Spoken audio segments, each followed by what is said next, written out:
네, 오늘 말씀은 사역, 예수님의 좌우에 앉은 사람들이라는 제목으로 말씀을 전하도록 하겠습니다.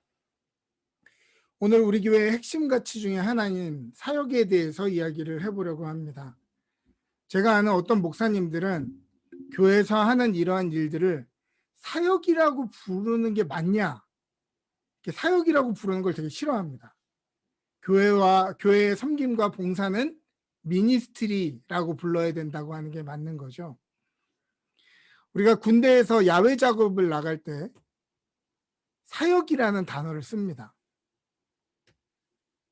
야외 작업 나가자 할 때 사역 간다 이렇게 얘기합니다. 이처럼 사역이라는 단어가 범용적으로는 위에서 시켜서 억지로 일을 꾸역꾸역 하는 것으로 사용되고 있기 때문에 사역이라는 단어 자체에 알러지를 느끼는 것도 이상한 일이 아니죠.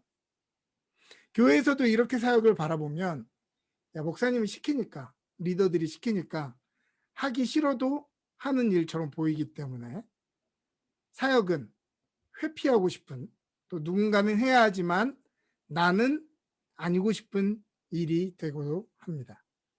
왜 회피하고 싶을까요? 시간과 정성과 에너지가 엄청나게 들어가지만 보상이 불분명하기 때문입니다. 수고한 만큼 사람들이 나를 인정해주거나 기타 다른 보상도 그리 있는 것 같지도 않아요.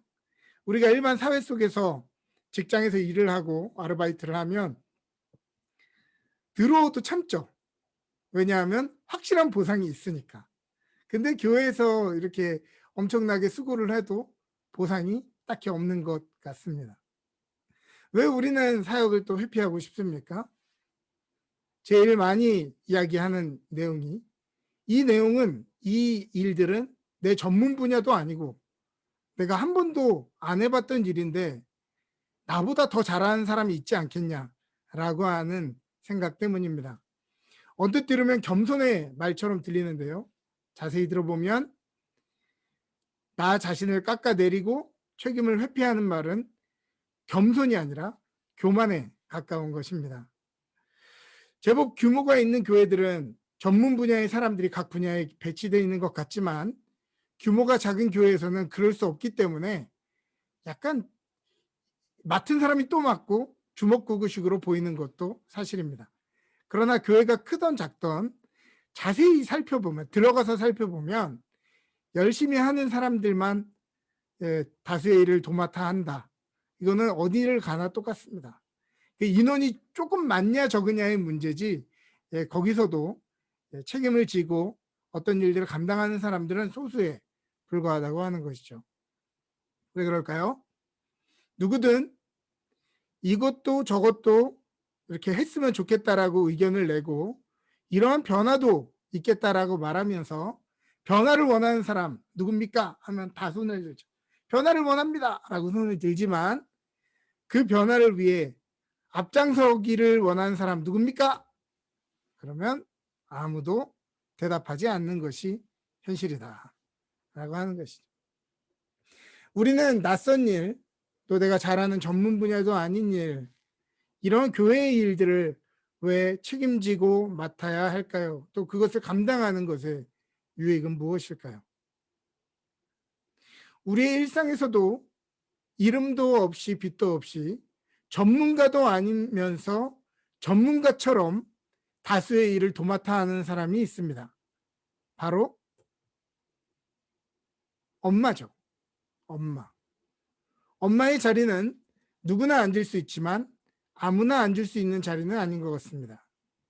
누구나 아이를 낳으면 엄마가 되지만 아무나 엄마다운 삶을 사는 것은 아니기 때문이죠.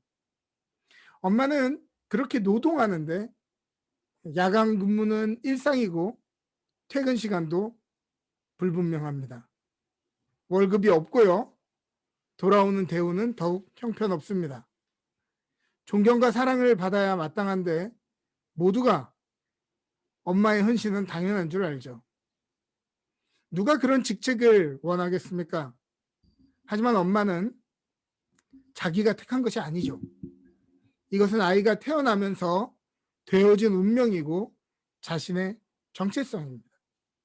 엄마가 될 자격증을 따서 어떤 실력이 있는 사람이 엄마가 되는 것이 아니라 엄마가 되었기 때문에 더 좋은 엄마가 되려고 최선을 다하는 것이죠. 우리 한번 생각해 봅시다. 엄마는 요리 전문가가 아니죠. 그러나 기꺼이 매끼 가족들의 식사를 책임집니다. 혹시 엄마들이 나는 중식, 한식, 양식 자격증이 없기 때문에 나는 밥 못 해주겠다라고 얘기하면 그 말을 믿을 사람이 없죠. 엄마이기 때문에 밥을 차리는 것, 그것이 이상하지 않은 것입니다. 오래 집을 떠났던 사람들에게 무엇이 먹고 싶냐라고 말하면 자기가 먹어봤던 세계 최고의 진미를 말하지 않아요. 거의 대부분의 사람들은 하나같이 엄마가 해준 집밥을 먹고 싶다고 이야기합니다. 왜 그렇죠? 최고의 요리사가 해준 진미는 아니지만은 엄마가 차려준 상에는 내가 뭘 좋아하는지, 뭘 먹으면 만족하는지에 대한 축적된 데이터가 있기 때문이죠. 그리고 단순히 음식뿐만이 아니라 그 음식 안에서 가족 구성원 간의 이야기가 함께 떠오르기 때문에 대체 불가의 것이 되는 것입니다.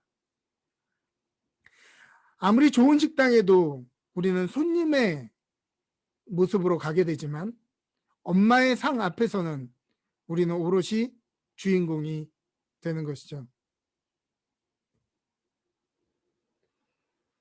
또한 엄마는 의료 전문가도 아닙니다.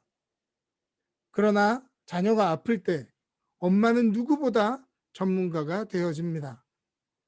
의료적으로 아무 근거도 없는데 배가 아플 적에 엄마 손은 약손 이거를 하면 엄마 손은 약손 이걸 하면 이상하게 나아지는 경험을 하게 되죠. 그리고 성인이 된 후에도 또 집을 나와서 먼 곳 타지에서 살면서도 아프면 이상하게 엄마가 보고 싶습니다. 의사 선생님이 보고 싶어야 되는데 아프면 의사한테 가야 되지 않아요? 의사가 생각나는 게 아니라 엄마가 보고 싶습니다. 엄마는 의사가 아니지만 엄마야말로 나를 가장 안전하게 지켜준다는 믿음 때문인 것 같습니다. 1992년도에 개봉된 영화 로렌조 오일이라는 영화 혹시 보셨습니까? 아주 따뜻한 가족 영화인데요. 이 영화는 실화를 바탕으로 만들어진 영화입니다. 5살 때 ALD라는 병으로 쓰러진 로렌조는 이 희귀 불치병, 이 ALD라는 질병은 희귀 불치병입니다. 이 질병은 아주 희귀하면서도 발병 후 2년 안에 사망하는 절망적인 질병이었죠.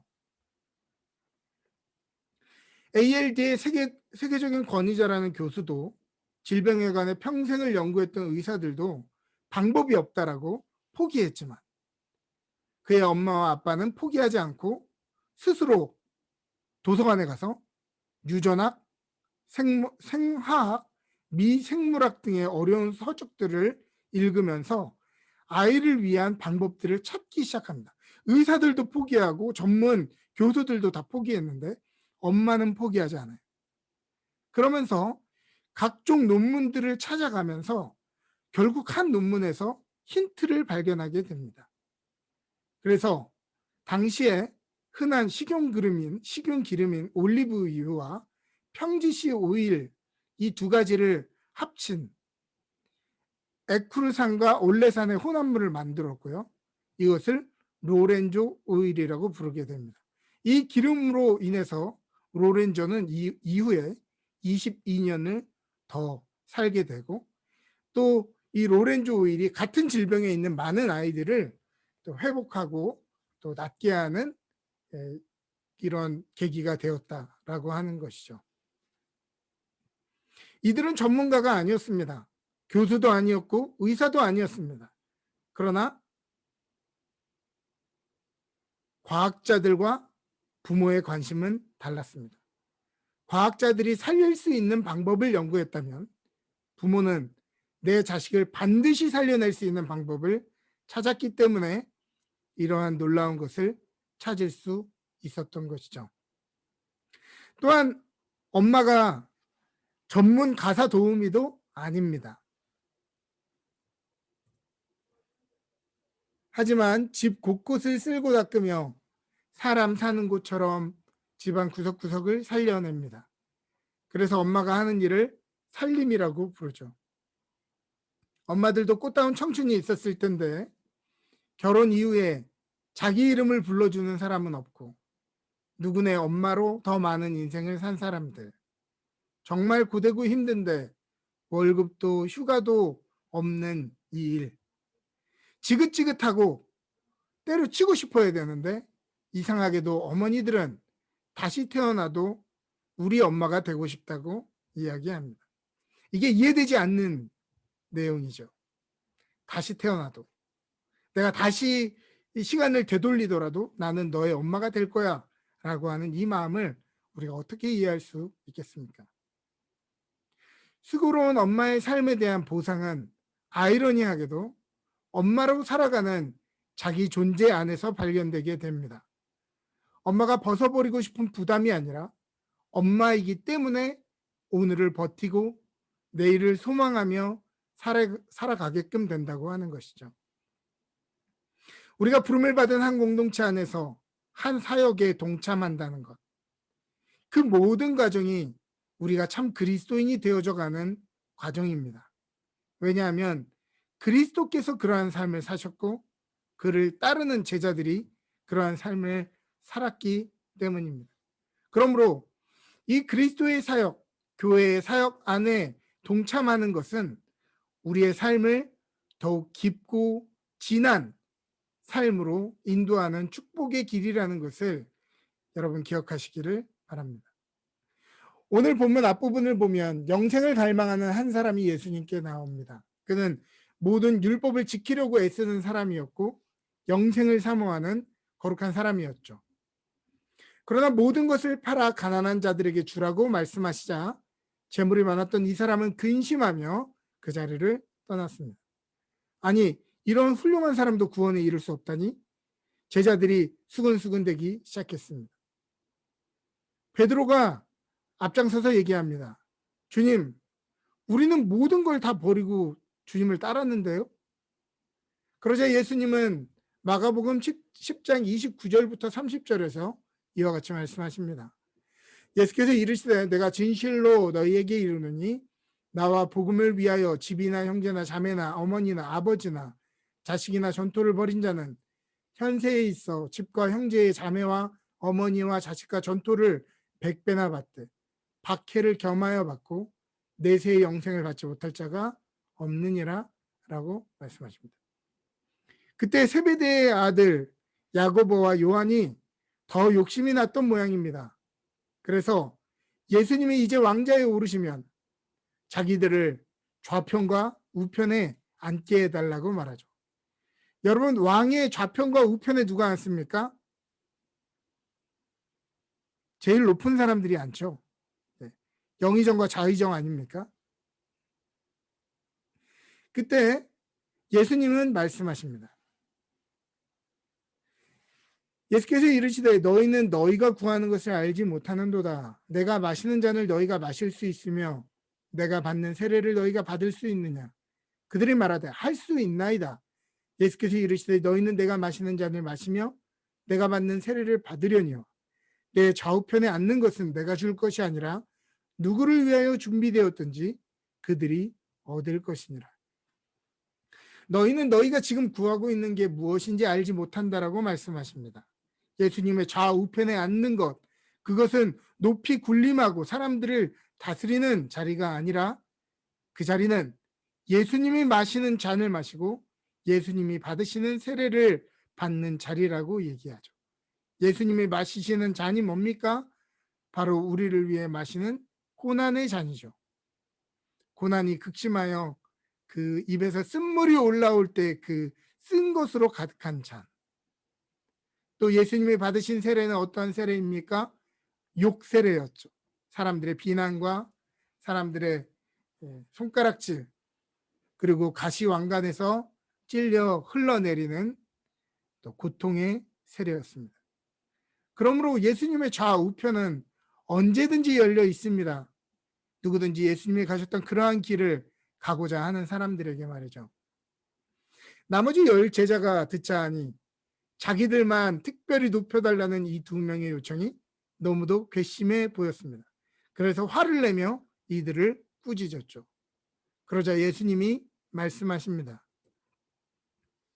세상의 권위자들은 자기 마음대로 사람을 부리는 것을 힘이라고 생각하고 능력이라고 생각하고 권위라고 생각하지만, 또 높은 직책의 사람들은 권세를 부리는 것이 보통 일이지만, 너희는 크고자 하는 사람은 섬기는 사람이 되고 으뜸이 되고자 하는 사람은 모든 사람의 종이 되어야 한다라고 말씀해 주십니다. 인자에 오신 것은 섬김을 받으려 함이 아니라 도리어 섬기려 하고 자기 목숨을 많은 사람의 대속물로 주려 하십니다라고 말씀하시죠. 실제 공동체 안에서 누가 공동체 리더십을 가집니까? 대접을 받고 사람들을 부리고 후령하는 사람들이 아닙니다. 공동체의 어려움, 공동체의 어떤 상황, 공동체의 짐을 내 짐으로 여기고 섬기고 수고하는 사람들이죠. 이거 누가 하지? 아무도 안 하네? 그럼 내가 하지 뭐. 이렇게 얘기하는 사람들이 교회의 지도자, 교회의 리더십을 가진 사람들입니다.